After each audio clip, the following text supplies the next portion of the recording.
Today we're going to do a very interesting video. We're going to compare two chains for you. So first up is a square grind. Now this is not a square grind meant to be a super fast grind. It's just kind of like your run-of-the-mill square grind. But we are going to compare it to one of my grinds that I think is a little bit on the faster side. It's a round grind that I'm comparing to though. So we're going to take this square grind. We're going to try to compare it to something I think is faster. I have not tested it, so it is an unproven faster round grind. I do not know for certain if it is really a faster grind. We're just going to basically compare these chains today. Now this video is kind of the teaser. This is the video that's going to kind of show you where we're headed in these advanced sharpening techniques. We are going to be testing, we are going to be experimenting, we're going to be trying crazy things with our grinds, anything we can think of to try to create a faster round grind chain.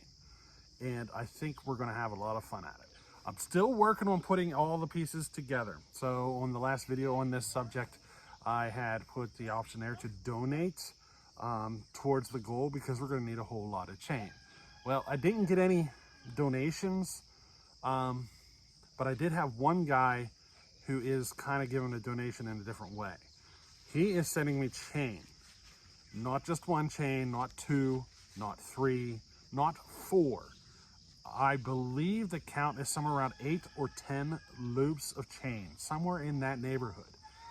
One guy is doing this, and without his donation, I don't know if this video series would have happened the way I wanted it to happen. So he's unknown for a lot of people out there. He has a YouTube channel, but he's the guy who's always behind the scenes, helping people out, helping channels like myself out. So Chippy, I believe it's Chippy's Outdoor Adventures is his channel or something like that, but everybody calls him Chippy. He's always behind the scenes helping everybody. He is sending us a whole lot of chain. It's all new, all out of the box, and we're going to get to do a lot of experimenting. Now, I'm working on getting things together still. I got a new tack coming. I'm going to get a notebook with graph paper so we can actually graph things out. We're going to be doing timed cuts and all sorts of stuff. We're going to be keeping basically a log of all of our testing, and we're going to be able to map it out. One saw on multiple chains, we'll be able to kind of graph out which sharpening angles were better on it. Then we'll be able to go to another saw, test it with a bunch of chains, see what sharpening angles work better on it. You see what I mean? We're going to be having a lot of fun with these experiments. Now, the thing that's going to be kind of the fluctuating parts of all this testing is the wood itself.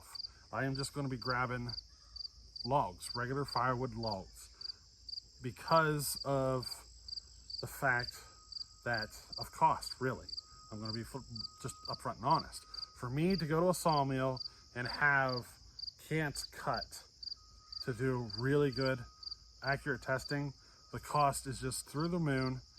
Because if you think about it, I think we're going to be sitting at something in the neighborhood of 15 chains.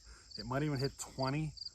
So you can imagine how many cuts off of each cant this is going to take for each saw, and the number of saws I plan on doing this with. And then I want to do different sizes of wood as well. You can imagine the amount of cost that this would accumulate with trying to buy these cants. So what I'm going to do though is I'm basically going to create a notebook, and we're going to measure the circumference of the wood. So we're going to measure the circumference. We will do the math to figure out how many cubic inches there are, and that's how we will kind of keep track. So we're going to keep track of how long it took to cut so many cubic inches of wood. It's going to be exciting, fun, complicated, whatever word you want to use. It's going to be cool. But today is just kind of a teaser. We're not completely set up for all that stuff yet. We're still getting stuff coming in. So, you know, today is just kind of a comparison. We'll even do it side by side, but I'm going to give you my opinion on both different chains. the square versus my grind, and we'll kind of go from there, because these are two completely different styles of chain, and it's going to be quite interesting, I think, to see the final results. Now, the wood I'm cutting on is sassafras, and the diameter is probably 10, 12 inches, somewhere in there. That's just the wood we're going to test on today for this. I have a piece of oak over here that's roughly 20 inches that we're going to be starting our actual test videos on. That's because we're running a 20-inch bar on all testing. After we get done with the 20-inch bar and all these chains on all this woods and all that stuff, all these different species of woods, we can later on take it up to a larger bar, like a 24 or 28, and start the whole process again, and we can test it. We can test it on little pieces of softwood. We can test it on everything. We're going to be keeping a log of all of this stuff, and you can imagine it's going to be quite interesting to see how much information we can acquire over a long term to see what the results are, because it's hard to give a good accurate opinion or a good accurate result on one quick test run. You know what I mean? You need to accumulate your information over a long period of time, and that's what we're going to start doing. So we got a lot of stuff going to be coming up. I hope you guys enjoy it. But for today, let's get started. Square grind. Let's go make some test cuts, and then I'll tell you what I think of it. And then we'll switch chains. We're going to run the same bar. We're just going to switch chains, and then we'll make some test cuts on that other chain of my grind, and I'll give you my opinion on that, and we'll do some comparisons and stuff. Alrighty? So hope you enjoy it.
So there we go. There's the square ground test. She's pretty quick, isn't she? And it's not an aggressive grind for a square. So it's going to be interesting how this plays out in the future. And one of the things you may have noticed there is the saw does not have very much self-feed pull to the saw. So what I'm talking about is as you cut it, the chain just wants to pull the saw through the wood on its own without you having any push or effort whatsoever. This chain does not have a lot of that. Probably better suited for a stock saw or even a 60cc stock saw, I would say.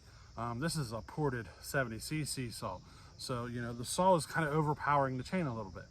Now, the rakers are set at 30 thousandths. I was originally talking about taking it to 40 thousandths, but I decided to leave it 30 because both chains are going to be at 30 thousandths. So that's the reason I left it like this. So we'll be able to see both chains perform with a 30 thousandth raker. Now, one of the things I did notice is when you are pushing on it, when you're dogging it in, when you're pushing on it, you're trying to force it through the cut, that's where this saw or this chain sticks out the most.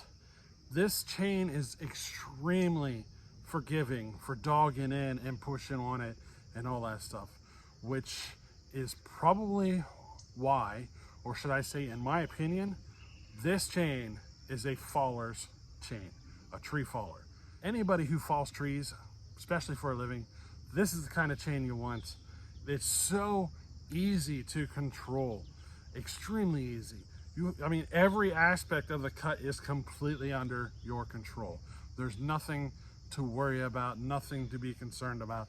I mean, you are 100% in control of the speed of the cut. You can go slow, you can go fast, you can go, you know what I mean? You can go all wild, and it doesn't stall the saw as easily as a aggressive like round grind or something. Because sometimes you'll get them to the point where they're all chattering and everything, and they'll want to get real grabby in the wood. This chain is not like that. It's just smooth. No matter what you do, it just glides through the wood. But the speed of the cut does rely on your ability to push the saw through the wood well. So that's definitely one side effect to the chain that not everybody will be happy with. A lot of people prefer their saws to just handle everything all the way through the wood. This type of a grind may not be for you unless you're on a smaller saw. You might prefer something a little bit more aggressive than this, or a little more of a self-feed feature to it. So what do you say we go ahead and switch it up and we run my chain and we'll see how it does. And then we'll do, at the end of this, we'll throw both of them side by side and see how they compare up speed-wise. It will be hard to do that because the way I grind is more about the self-feed of the chain, where the square is more about the way you push it through the wood. So there's two different methods of cutting. It's going to be hard to get a good, accurate comparison. So that's one of the reasons I think logging everything in the future will be beneficial, because we'll be able to see the changes through the different sizes of wood, through different species of wood, and so forth. You know what I mean? So I hope you guys stick around for that kind of content. But what do you say we go ahead and get things switched up and run my grind? Alrighty?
So there you have it. I have no idea right now which one was faster in the cut. I imagine my round grind was faster on the self-feed aspect. But as far as dogging it through, I don't know. I think that square might have beat me. You tell me, or we'll watch the video together.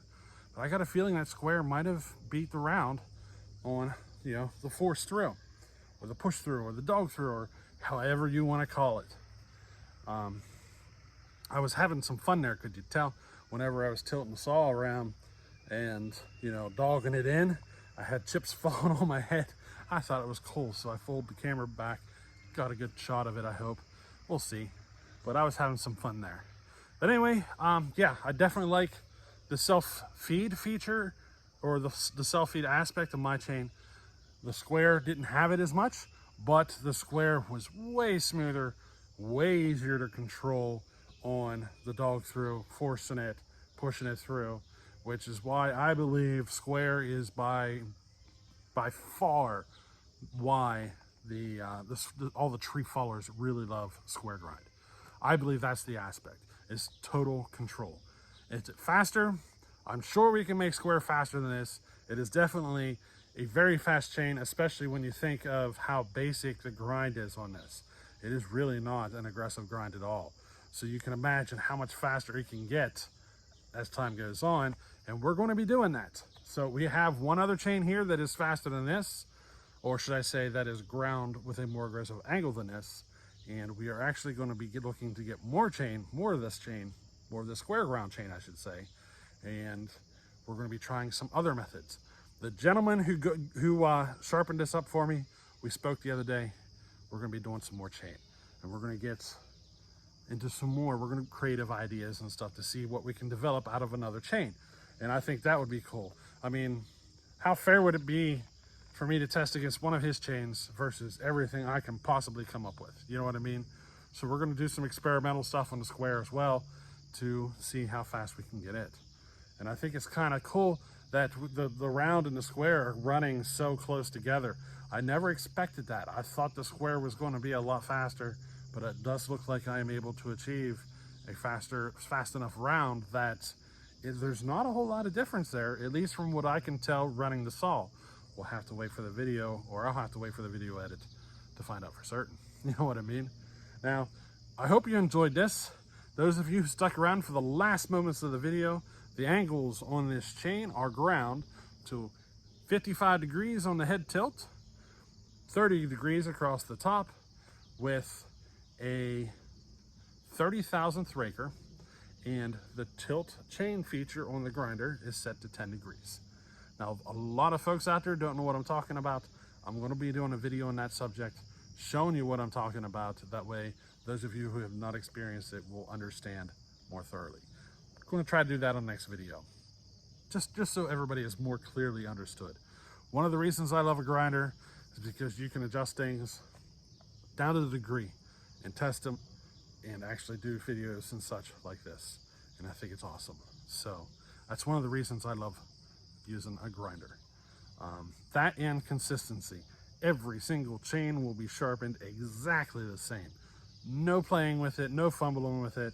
One of the issues I always had with a file, you sharpen it, great. The next time you sharpen, it may not be as great, and you gotta fumble with it to try to get it back to where you like it. But then once it gets dull, you get back into the same process, trying to get it to where you like it. You know what I mean? It's like this never-ending process.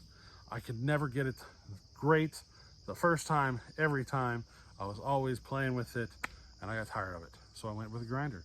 And every time I sharpen at whatever angle, it always comes out exactly the same. So it saves me on a lot of time.